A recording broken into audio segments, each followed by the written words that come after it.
मित्रों नमस्कार। मैं ना सोनांचली कथा कहानी और उपन्यास के साथ पुनः उपस्थित हूँ। मित्रों, इस समय मैं वाचन कर रहा हूँ उपन्यास तमस का, जिसे लिखा है भीष्म साहनी ने। अपने वाचन के पिछले क्रम में मैं उपन्यास तमस के भाग 3 तक का वाचन कर चुका हूँ, जिसे आप कथा कहानी और उपन्यास के प्लेलिस्ट से जाकर सुन सकते हैं। आज सुनिए उपन्यास तमस के प्रथम खंड के भाग 4 का वाचन मेरे अर्थात नाथ सोनांचली के स्वर में। टीले के ऊपर पहुंचकर दोनों ने अपने घोड़े रोक लिए। सामने दूर तक चौड़ी घाटी फैली थी, जो पहाड़ों के दामन तक चली गई थी। लगता दूर क्षितिज पर सतरंगी धूल उड़ रही है। विशाल मैदान, कहीं कहीं छोटी छोटी पहाड़ियां और उन पर स्वच्छ नीला आकाश, जिसकी पारदर्शी ऊंचाइयों में झीलें तैर रही थीं। बाईं ओर ऊंचा पहाड़ था, जिसे नीली आभा ढके हुए थी। पहाड़ की ऊंचाई पश्चिम की ओर ढलते ढलते इतनी कम हो गई थी कि मैदानों को छूने लगी थी। दाईं ओर दूरियों के धुंधलके में लाली मायल की पहाड़ियों की धूमिल सी आकृतियां नजर आ रही थी। सूर्योदय के समय इस दृश्य को दिखा पाने के लिए ही रिचर्ड अपनी पत्नी को ले आया था। रिचर्ड ने मुड़कर लीजा के चेहरे की ओर देखा।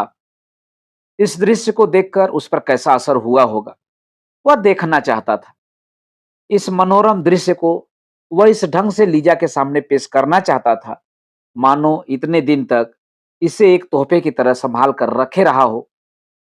प्रातः की सुहावनी हवा में लीजा के सुनहरे बाल हौले हौले उड़ रहे थे। उसकी नीली आंखों में एक विशेष प्रकार की स्वच्छता और चमक थी।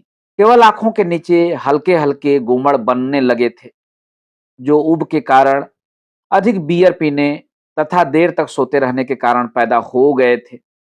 लीजा को खुश कर पाने के लिए ही वह उसे यहाँ लाया था। अब की बार लगभग 6 महीने के बाद लीजा विलायत से लौटी थी, और रिचर्ड नहीं चाहता था कि पिछली कहानी फिर से दोहराई जाए और लीजा नई जगह पर उबने लगे और परेशान होकर फिर विलायत लौट जाए। यदि लीजा को यह शहर पसंद नहीं आया, तो यहाँ का निवास दोनों के लिए नरक बन जाएगा। वह दिन भर दफ्तर में काम करने के बाद लौटेगा तो दोनों के बीच कोसाकोसी शुरू हो जाएगी। रिचर्ड ने मन ही मन पक्का इरादा कर लिया था कि सुबह का वक्त वह लीजा के साथ बिताया करेगा।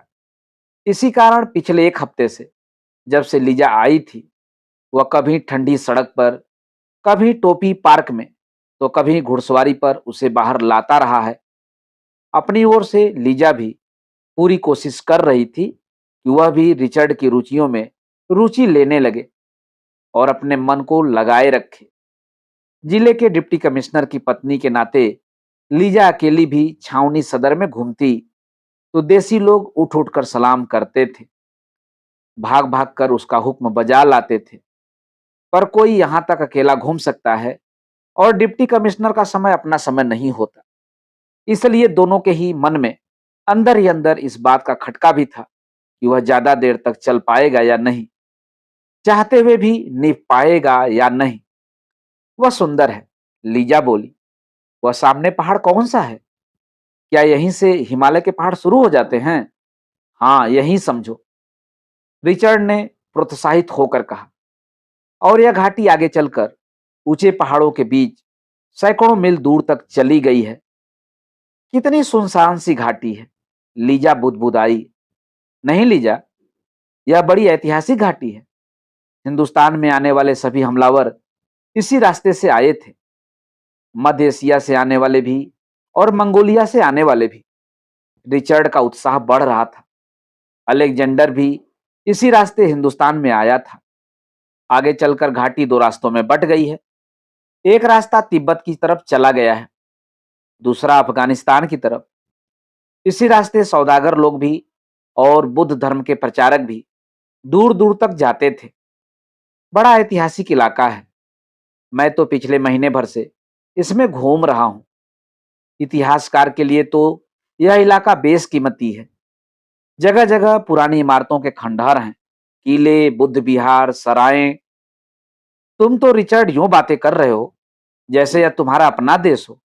लीजा ने हंसकर कहा, देश अपना नहीं है लीजा, पर इतिहास का विषय तो अपना है। रिचर्ड ने मुस्कुराकर कहा। फिर घुड़सवारी का बेद पहाड़ी की ओर दिखाते हुए बोला, उस पहाड़ के पीछे करीब 17 मील की दूरी पर टेक्सिला के खंडहर हैं। टेक्सिला जानती हो ना? हाँ, नाम सुना है। वहां किसी जमाने में बहुत बड़ी यूनिवर्सिटी हुआ करती थी। लीजा मुस्कुरा दी। वह समझ गई कि रिचर्ड अब घाटी का सारा इतिहास सुनाएगा। उसे रिचर्ड का उत्साह अच्छा लगा। रिचर्ड सूखे पत्थरों के बारे में भी बड़े उत्साह से बातें कर सकता है। इसमें बच्चों जैसा कौतूहल है। डिप्टी कमिश्नर होने के बावजूद एक प्रकार का भोलापन है। काश कि वह भी इन बातों में दिलचस्पी ले सकती। वहां पर एक म्यूजियम भी है, तुम्हें अच्छा लगेगा। वहां से हाल ही में मैं गौतम बुद्ध का एक बुत लाया हूं। क्यों? पहले तुम्हारे पास क्या कम बुत थे जो एक और उठा लाए हो? वहां नजदीक ही खुदाई हो रही थी। बहुत से बुत मिले हैं। क्यूरेटर ने एक बुत मुझे भेंट किया है। लीजा की आंखों के सामने बंगले का बड़ा कमरा घूम गया, जिसमें रिचर्ड ने तरह तरह के बुत और भारतीय लोक कला के नमूने सजा रखे थे, और अलमारियों में किताबें ठसाठस भरी थी। यही धुन इसे किनिया में भी सवार रहती थी। वहां अफ्रीका की लोक कला के नमूने भरता रहता था। तरह तरह के तीर कमान, मड़के, पक्षियों के पर, टोटम, और यहाँ बूथ इकट्ठे करता रहता है। लीजा का ध्यान फिर आसपास के दृश्य की ओर गया। बाईं ओर नीचे छोटे छोटे पेड़ों का घना जंगल था। उसी के अंदर से घोड़े चलाते हुए वे टीले के ऊपर आए थे। जंगल में से निकलकर टीले के ऊपर जाने पर दृश्य खुल गया था। दाईं ओर छोटे छोटे टीले थे और उनके आगे मैदान था जो फैलकर दूर धुंधलके में खो गया था। यहाँ की मिट्टी कैसी है? लाल लाल रंग की। लीजा टीलों की ओर देखती हुई बुदबुदाई। फिर रिचर्ड की ओर मुड़कर बोली, सड़क कहाँ है? या क्या हम फिर से जंगल के रास्ते ही लौट कर जाएंगे? फिर मजाक के से स्वर में बोली, वह सड़क तो दिखाओ जिस पर से अलेक्जेंडर हिंदुस्तान आया था। उन दिनों पक्की सड़कें नहीं थी लीजा, लेकिन एक पुरानी सड़क लगभग 400 साल पुरानी उस टीले के पीछे से होकर चली गई है। लीजा ने रिचर्ड की ओर देखा। मोटे फ्रेम के चश्मे के नीचे रिचर्ड के चेहरे का निचला हिस्सा बड़ा नाजुक सा लगता था। लीजा का मन हुआ रिचर्ड उस इलाके के पत्थरों खंडहरों की चर्चा छोड़कर उसके साथ लाड़ प्यार की बातें करे, पर रिचर्ड अपनी लहर में बोले जा रहा था। इस इलाके के लोग भी बहुत पुराने जमाने से सैकड़ों वर्षों से यहाँ बसे हुए हैं। फिर लीजा की ओर घूमकर बोला, क्या यहाँ के लोगों को तुमने ध्यान से देखा है? एक ही नस्ल के लोग हैं। नाक नक्श सबके एक जैसे हैं। एक तरह की नाक, होठ, चौड़ा माथा, ब्राउन रंग की आंखें। यहाँ के लोगों की आंखें ब्राउन रंग की हैं। तुमने ध्यान दिया लीजा? एक ही नस्ल के कैसे हो सकते हैं रिचर्ड, जबकि तुम कहते हो कि इस रास्ते से तरह तरह के लोग आते रहे हैं। नहीं नहीं लीजा, यही बात तो लोग भूल जाते हैं। रिचर्ड की आवाज में उत्तेजना आ गई थी, मानो वह अपनी किसी खोज को प्रमाणित करने जा रहा हो। जो लोग मध्य एशिया से सबसे पहले यहाँ आए, शताब्दियों के बाद उन्हीं के नाती पोते अन्य देशों से इधर आए। नस्ल सबकी एक ही थी। वे लोग जो आर्य कहलाते थे और 1000 वर्ष पहले यहाँ पर आए, और वे भी जो मुसलमान कहलाते थे और लगभग 1000 वर्ष पहले यहाँ पर आए, एक ही नस्ल के लोग थे। सभी एक ही मूल जाति के लोग थे। इन बातों को ये लोग भी जानते होंगे। यहाँ के लोग कुछ नहीं जानते, वे वही कुछ जानते हैं जो हम इन्हें बताते हैं। फिर थोड़ी देर तक मौन रहकर बोला, ये लोग अपने इतिहास को जानते नहीं हैं, ये केवल उसे जीते भर हैं। लीजा उबने लगी थी। रिचर्ड पर कोई धुन सवार हो जाए तो वह सब कुछ भूल जाता था। जितना अधिक वो अपनी धुन में खोता जाता था, उतना ही अधिक लीजा पीछे धकेल दी जाती थी। अपनी किताबों में खोया हुआ रिचर्ड या तो डिप्टी कमिश्नर था या फिर इतिहास का खोजी। लीजा को वह बहुत चाहता था, लेकिन लीजा के लिए उसके पास समय नहीं था। घर में अलमारी के सामने खड़े खड़े किसी किताब के पन्ने पलटने लगता तो उसी में डूब जाता। इसी कारण लीजा जब उबने लगती तो उसकी ऊब का कोई ठिकाना नहीं होता था। हर चीज काटने को दौड़ती थी। नेटिव लोग जहर से लगने लगते और अंत में या तो वह नर्वस ब्रेकडाउन का शिकार हो जाती या फिर 6 महीने साल भर के लिए विलायत लौट जाती। यहाँ पर कोई पिकनिक स्पॉट भी है? लीजा ने रिचर्ड की बात काटते हुए पूछा। रिचर्ड को धक्का सा लगा, पर यह सवाल भी उसके लिए बहुत असंगत नहीं था। बहुत हैं। फिर अपनी छड़ी से बाईं ओर ऊंचे पर्वत की ओर संकेत करते हुए बोला, उस पहाड़ की तलहटी पर पानी के झरने हैं और घने पेड़ों के झुरमुट हैं। जल के सोते नीचे तक पहुंचकर पहाड़ में से फूटे हैं। बहुत सुंदर जगह है। हिंदुओं ने झरनों के आसपास पत्थर की चिनाई करके वहां ताल बना लिए हैं। एक एक झरने को अलग अलग नाम दे दिया है, राम और सीता और अपनी मैथोलॉजी के अन्य नामों पर। यह कहते हुए रिचर्ड मुस्कुरा दिया, यह सोचकर कि ये नाम लीजा के लिए बड़े अनूठे और अपरिचित नाम होंगे। बहुत स्थान है, वह कहे जा रहा था। जगह जगह पर अनजान पीरों की कब्रें हैं जिन पर लोग दिए जलाते हैं। पुराने किले हैं, मंदिर हैं। फिर बेत से उसी पहाड़ी के दामन में फैले एक एक और पेड़ों के झुरमुट की ओर इशारा करते हुए बोला, वहां थोड़ी दाईं ओर भी एक बढ़िया पिकनिक स्पॉट है। वहां किसी पीर की कब्र है, मुसलमानों के किसी पीर की कब्र है। वहां पर वसंत के मौसम में एक अनूठा मेला लगता है। दूर दूर से नाचने गाने वाली औरतें जमा होती हैं और 15 दिन तक मेला लगा रहता है। दिन को लोग जुआ खेलते हैं, रात को नाच गाना होता है। तुम्हें कभी ले चलूंगा। क्या आजकल वहां मेला लगा है? हाँ लगा है, पर इन दिनों जाना ठीक नहीं। क्यों? इन दिनों हिंदुओं और मुसलमानों के बीच तनाव पाया जाता है। दंगा फसाद का डर है। लीजा ने हिंदुओं और मुसलमानों की स्थिति के बारे में सुन रखा था, लेकिन वह इनके बारे में जानती बहुत कम थी। मैं तो अभी तक हिंदुओं और मुसलमानों को अलग अलग से पहचान भी नहीं सकती। तुम पहचान लेते हो रिचर्ड कि आदमी हिंदू है या मुसलमान? हाँ, मैं पहचान लेता हूं। घर का खानसामा क्या है, हिंदू है या मुसलमान? मुसलमान। तुम कैसे जानते हो? उसके नाम से, फिर उसकी छोटी सी दाढ़ी से, उसके पहनावे से भी। फिर वह नमाज पढ़ता है। यहां तक कि उसके खान पान के तरीके भी अलग हैं। तुम्हें सब मालूम है रिचर्ड? कुछ कुछ मालूम है। तुम कितना कुछ जानते हो। तुम्हें ढेरों बातें मालूम है। मैं तो कुछ भी नहीं जानती। तुम मुझे भी बताना रिचर्ड, मैं भी समझना चाहती हूँ। और वह तुम्हारा सेक्रेटरी, वह जो उस रोज स्टेशन पर आया था, सफेद सफेद दांतों वाला, वह कौन है, हिंदू या मुसलमान? वह हिंदू है। तुमने कैसे जाना? उसके नाम से। तुम नाम से ही जान जाते हो? बड़ा आसान है लीजा। मुसलमानों के नामों के अंत में अली, दीन, अहमद ऐसे शब्द लगे रहते हैं, जबकि हिंदुओं के नामों के पीछे ऐसे शब्द जैसे लाल, चंद, राम लगे रहते हैं। रोशन लाल होगा तो हिंदू, रोशन दीन होगा तो मुसलमान, इकबाल चंद होगा तो हिंदू, और जो इकबाल अहमद होगा तो मुसलमान। इतना कुछ तो मैं कभी भी न जान सकूंगी। लिजा हतोत्साह होकर बोली। और वह टर्बन वाला आदमी कौन है जो तुम्हारी गाड़ी चलाता है, जिसके लंबी सी दाढ़ी है? वह सिख है। उसे पहचानना मुश्किल काम नहीं है। लिजा हंसकर बोली। सभी सिखों के नाम के पीछे सिंह लगा रहता है, रिचर्ड ने कहा। दोनों टीलों पर से नीचे उतरने लगे। हवा में हल्की हल्की तपिश आने लगी थी। सूरज निकल आया था और वातावरण पर से रहस्य का झीना पर्दा उतरने लगा था। इस इलाके में घूमने का बहुत मजा है।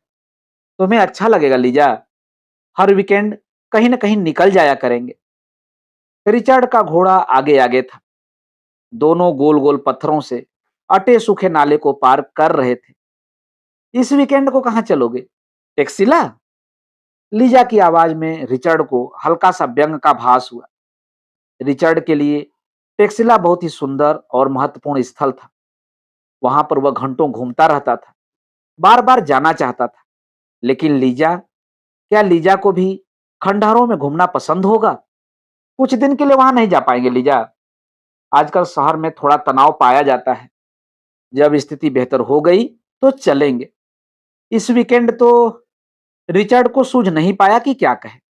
आने वाला वीकेंड कैसा होगा? वह कहीं लीजा को ले जा पाएगा या नहीं? वह स्वयं स्पष्टतया नहीं जानता था। कहीं निकल जाएंगे, वह बुदबुदाया और नीचे पहुंचकर घोड़े की बाग मोड़ दी। नाश्ता करने से पहले रिचर्ड और लीजा बगले के अनगिनत कमरे लांघते हुए बड़े कमरे में आकर रुक गए। अप्रैल का महीना शुरू होते ही, दिन चढ़ने पर ही खिड़कियों और दरवाजों पर पर्दे डाल दिए जाते थे, जिससे घर के अंदर स्निग्ध सा अंधेरा बना रहता और दिन को भी बिजली की रोशनी की जरूरत रहती थी। चारों ओर दीवारों के साथ लगी अलमारियों में किताबें ठसाठस भरी थी। उनके बीच जगह जगह दीवार के साथ लकड़ी के ऊंचे आधार रखे थे, जिन पर बुद्ध तथा बोधिसत्वों के अनेक ऊर्ध्वकाय बुत रखे थे। प्रत्येक बुत के ऊपर बिजली की रोशनी का अलग से प्रबंध किया गया था। बटन दबाने पर रोशनी ऐसे कोण से बुत के चेहरे पर पड़ती कि उसका रूप खिल उठता।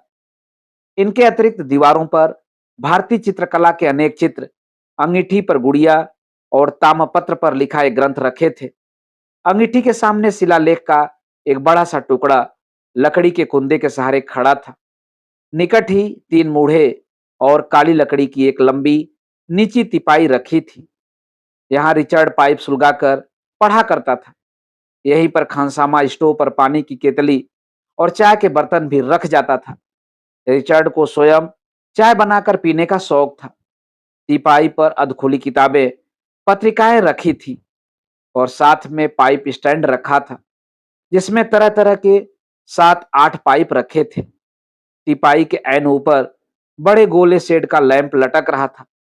पढ़ते समय बत्ती जलाने पर प्रकाश का वृत्त इन्हीं तीनों मूढ़ों और तिपाई पर ही बना रहता। बाकी कमरे में अंधेरा रहता था।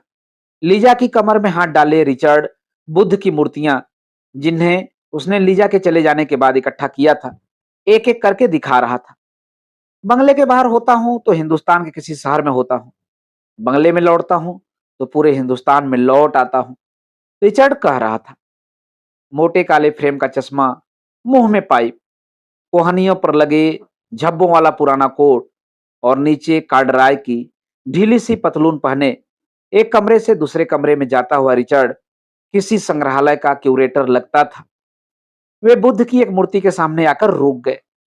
बुद्ध की मूर्तियों की सबसे बड़ी खूबी वह धीमी सी मुस्कान है, जो उसके होठों के आसपास खेलती रहती है। बुद्ध के चेहरे को ऐसी रोशनी में रखना चाहिए जिसमें यह मुस्कान उघड़ आए। ठहरो, मैं तुम्हें दिखलाता हूं, रिचर्ड ने कहा और सामने रखी बुद्ध की मूर्ति को थोड़ा दाईं ओर से घुमा दिया और बटन दबा दिया, जिससे बुद्ध के ऐन ऊपर टंगी रोशनी जग गई। देखा लीजा, देखा, रिचर्ड ने चाहक कर कहा। लीजा को भी लगा कि बुद्ध के चेहरे पर मुस्कान सहसा खिल उठी है। शांत, स्निग्ध, तनिक व्यंगपूर्ण मुस्कान। मुस्कान होठों के कोनों में छिपी रहती है। 45 डिग्री के कोण पर से हल्की सी रोशनी डालो तो जैसे मुस्कान फूटकर बाहर आ जाती है। अब इसी का कोण मोड़ दूं तो मुस्कान बहुत कुछ ओझल हो जाएगी। लीजा ने मुड़कर रिचर्ड के चेहरे की ओर देखा। ये आदमी लोग कितने अजीब होते हैं, कितना रस ले लेकर पत्थरों और खंडहरों के बारे में बातें करते रहते हैं। कोई स्त्री इन बातों के बारे में जानते हुए भी इतना चहकेगी नहीं, इतनी डींग नहीं मारेगी। उसने रिचर्ड का बाजू दबा दिया और उसके कंधे पर अपना गाल रख दिया। बुद्ध के बूतों की यही सबसे बड़ी खूबी है। एक हल्की सी मुस्कान बुद्ध के होठों पर खिलती रहती है, रिचर्ड ने कहा और झुककर लीजा के बालों को चूम लिया। हर कमरे में तरह तरह की बत्तियां थी। जहां कहीं बैठने का प्रबंध था, वहां से घंटी की तार किचन तक अथवा बाहर बरामदे तक चली गई थी। इन कमरों में घूमते रिचर्ड को देखकर कोई नहीं कह सकता था कि वह जिले का सबसे बड़ा अफसर है। यहाँ पर तो वह भारतीय इतिहास का मर्मज्ञ था, भारतीय कला का पारखी। हाँ, जब वह प्रशासक की कुर्सी पर बैठता तो वह ब्रिटिश साम्राज्य का प्रतिनिधि था और उन नीतियों को कार्यान्वित करता जो लंदन से निर्णित होकर आती थी। एक काम को दूसरे काम से अलग रखना, एक भावना को दूसरी भावना से अलग रखना, उसके प्रशिक्षण की, उसके स्वभाव की विशिष्टता थी। वह एक तरह के काम से बिल्कुल दूसरी तरह के काम में बड़ी आसानी से अपने को ढाल लेता था। वह निजी रुचियों को सरकारी काम से अलग रख सकता था, अलग से देख सकता था। एक विशेष अनुशासन में उसका जीवन घूमता था। सप्ताह में 3 दिन वह कचहरी करता था। जिला मजिस्ट्रेट के नाते मुकदमे सुनता था। जब जज की कुर्सी पर बैठता, तब वह भूल जाता कि वह हाकिमों का नुमाइंदा है और नेटी लोगों के मुकदमे सुन रहा है। तब वह न्याय करता, इंडियन पिनल कोड की धाराओं को यथावत लागू करता। एक क्षेत्र के विचार और भावनाएं दूसरे क्षेत्र में उलझ नहीं पाती थी। इसी कारण से उसे मानसिक परेशानी का सामना नहीं करना पड़ता था। वह कभी भी दुविधा का शिकार नहीं होता था। उसके अपने विश्वास क्या हैं, धारणाएं क्या हैं, इनके बारे में निश्चय से कुछ भी कह पाना कठिन था। शायद रिचर्ड ने यह सवाल अपने से भी कभी न पूछा होगा। जब कभी दुविधा उठती, तो वह अपने संवेदन को, अपने विचारों को अपनी डायरी में उड़ेल देता था। प्रशासन के क्षेत्र में उसकी निजी मान्यताओं का कोई दखल नहीं था, बल्कि वे असंगत थी। यह विचार कि हमारा आचरण हमारी मान्यताओं के अनुरूप होना चाहिए, एक ऐसा भोंडा आदर्शवाद है जिससे सिविल सर्विस में नाम लिखाते ही अफसर अपना पिंड छुड़ा लेता है। फिर रिचर्ड की अपनी भूमिका क्या थी? प्रशासन में उसका विशिष्ट योगदान किस बात में था? वह उस योग्यता में पाया जाता था जिससे वह ब्रिटिश सरकार की नीतियों को कार्यान्वित करता था। उस पैनी दृष्टि में था, उस सूझ में था, जिससे वह स्थिति को समझ लेता था, तथ्यों को पकड़ लेता था। उस चौकसी में था जिससे बिना किसी आहट के ब्रिटिश सरकार की नीतियों को अमली जामा पहनाया जाता था। यूं तो यह सवाल ही असंगत है कि उसकी निजी मान्यताएं क्या थी। कोई भी व्यक्ति अपना व्यवसाय चुनते समय उसके नैतिक पक्ष के बारे में सोचता ही कब है? वह तो केवल निजी लाभ और निजी हित के बारे में ही सोचता है। एक दूसरे की कमर में हाथ डाले दोनों डाइनिंग रूम की ओर चल पड़े। लीजा को घर में यही कमरा सबसे अधिक पसंद था। बलूत की लकड़ी की बनी काले रंग की गोल मेज के ऐन बीचों बीच पीतल की एक चौड़ी गोल तस्तरी रखी थी, जिसमें लाल गुलाब के फूल चुन चुनकर भर दिए गए थे। इस तस्तरी के ऐन ऊपर जालीदार शेड वाला बिजली का लैंप था, जो छत पर से लटक कर सीधा तस्तरी के ऊपर उतर आया था। रोशनी का वृत्त सीधा फूलों की तस्तरी पर पड़ रहा था और जालीदार शेड में से छन छन कर रोशनी टेबल पर रखी चीनी की सुंदर प्लेटों और उसके आसपास रखे लाल रंग के सर्विएटों पर पड़ रही थी। रिचर्ड को इस तरह की सजावट में रस मिलता था और लीजा जानती थी कि उसके साथ रहते हुए उसे रिचर्ड की ही सनकों के अनुरूप अपने को ढालना होगा। मेज पर नाश्ते के लिए बैठने से पहले रिचर्ड दहलीज पर ठिठका खड़ा रहा। क्या सोच रहे हो? लीजा ने रिचर्ड के कंधे पर सिर रखते हुए कहा। सोच रहा हूं कि कहां से शुरू करूं। तुम यहाँ के लोगों के बारे में जानना चाहती हो ना? यहाँ की स्थितियों के बारे में? मैं कुछ भी जानना नहीं चाहती। मैं यही जानना चाहती हूँ कि तुम दफ्तर से कब लौटोगे। और लीजा हाथ बढ़ाकर रिचर्ड का वक्ष सहलाने लगी। रिचर्ड ने झुककर उसके होठ चूम लिए। अभी से उगने लगी? उसे फिर से भास हुआ जैसे क्षितिज पर कोई बादल का टुकड़ा नमूदार हो गया है, जो धीरे धीरे बड़ा होने लगेगा, गहराने लगेगा और समय पाकर सारे आकाश को ढक लेगा। रिचर्ड ने उसे और ज्यादा जोर से बाहों में भींच लिया, पर रिचर्ड को इस दुलार में कोई विशेष रस नहीं मिल रहा था। इसके पीछे एक प्रकार की आशंका थी कि अब की बार लीजा के साथ कैसे दिन कटेंगे। अपने होठों से लीजा के बाल और माथा और आंखें सहलाते हुए उसे किसी विशेष उत्तेजना का भास नहीं हो रहा था। रात को जिस देह को उत्तेजना और आग्रह के साथ वह लीजा की देह के साथ चिपटाए रहता था, इस समय वही देह उसे स्थूल और मांसल सी लग रही थी। लीजा को बहलाने के लिए वह केवल प्रेम का अभिनय कर रहा था, एक प्रकार का फर्ज अदा कर रहा था। तभी मेज के पीछे अंधेरे में खड़ा खानसामा धीरे से आगे बढ़ाया। रोशनी के वृत्त में पहुंचने पर उसकी सफेद वर्दी पर बधा लाल रंग का कमरबंद चमक उठा। दबे पांव तनिक भी आहट किए बिना वह मेज पर नाश्ता लगाने लगा। लीजा और रिचर्ड पहले की भांति एक दूसरे की बाहों में बंधे रहे। पहले पहल जब कभी खुले दरवाजे में खड़े वे एक दूसरे से प्यार कर रहे होते और कोई खानसामा या नौकर अचानक किसी काम से आ जाता तो लीजा ठिठक कर अलग हो जाती थी, पर रिचर्ड उसे बाहों में दबाए रखता और खानसामा अपना काम करता रहता। झेप के कारण लीजा अपनी आंखें बंद कर लेती ताकि वह खानसामा की उपस्थिति को भूल ही रहे। पर धीरे धीरे वह समझ गई थी कि खानसामा एक नेटिव ही तो है, इस पर भी मामूली खानसामा है, इसलिए उसकी उपस्थिति को वह बाधा नहीं समझती थी। अब की बार तुम्हें जरूर किसी न किसी काम में दिलचस्पी लेते रहना चाहिए। लीजा, किस काम में? कितने ही काम हैं। डिप्टी कमिश्नर की पत्नी तो जिले की प्रथम महिला गिनी जाती है। तुम जो भी काम हाथ में लोगी, उसी में अन्य अफसरों की बीवियां तुम्हारी मदद करेंगी। मैं जानती हूँ। रेड क्रॉस के लिए चंदा इकट्ठा करो, फ्लावर शो का आयोजन करो, बच्चों का फीड तैयार करो, सैनिकों की मदद के लिए कपड़े और जूते इकट्ठे करो, यही ना? एक और संस्था भी है जो यहाँ खोलने का इरादा है, जानवरों की देखभाल और रक्षा के लिए। यहाँ पर अभी तक इस किस्म की कोई संस्था नहीं है।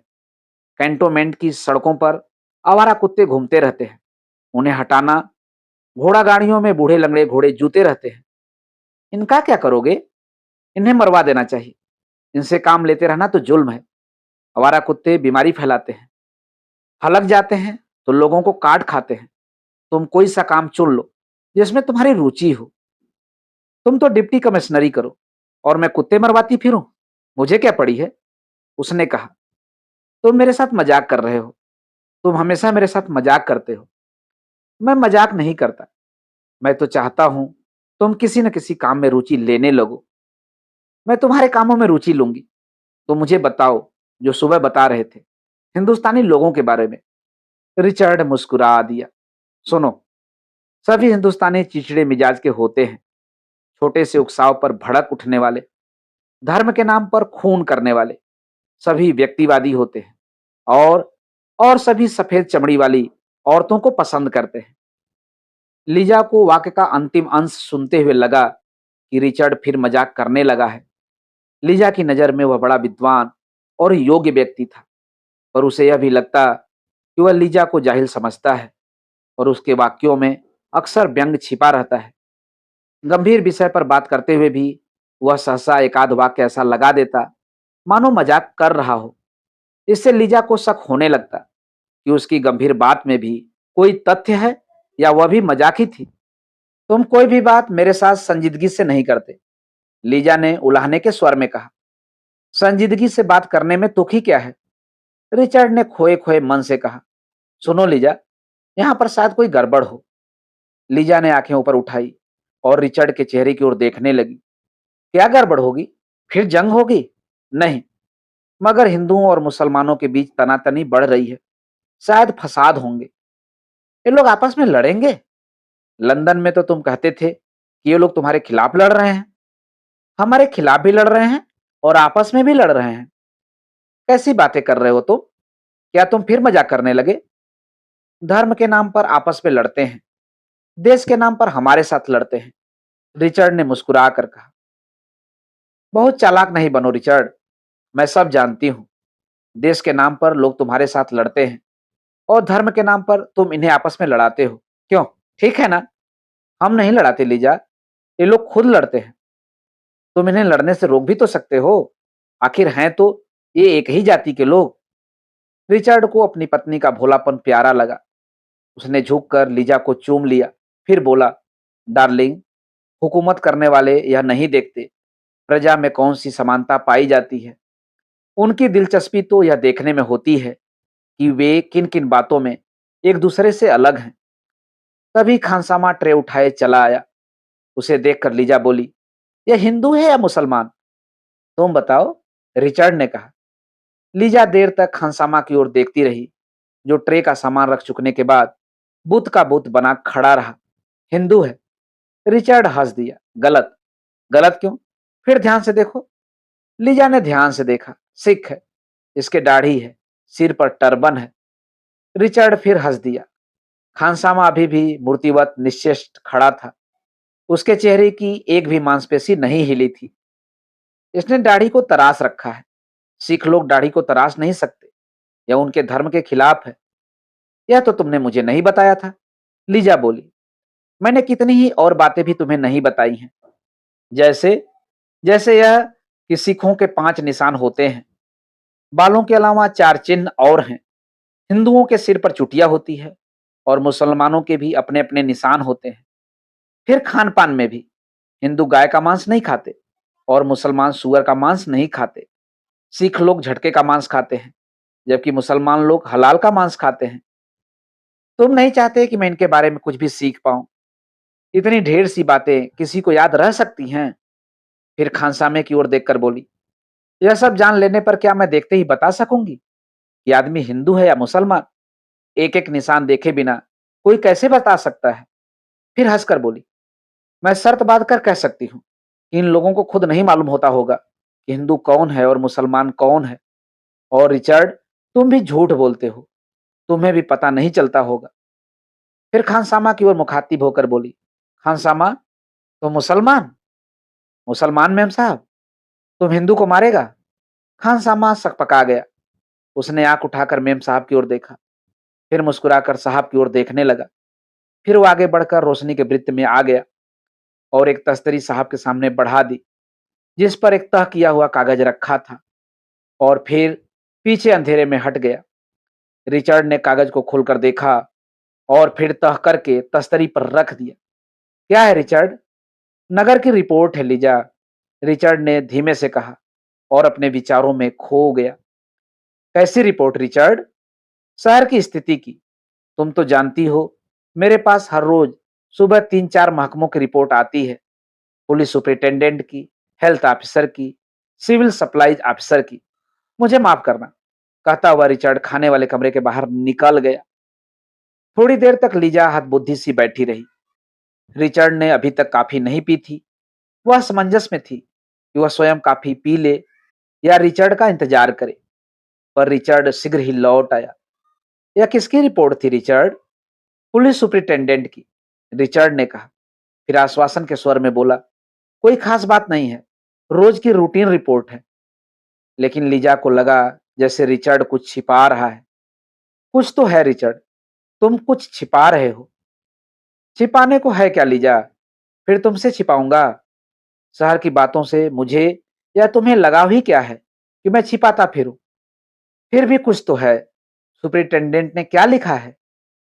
उसने इतना भर लिखा है कि शहर में थोड़ा तनाव पाया जाता है हिंदुओं और मुसलमानों के बीच, मगर यह कोई नई बात नहीं है।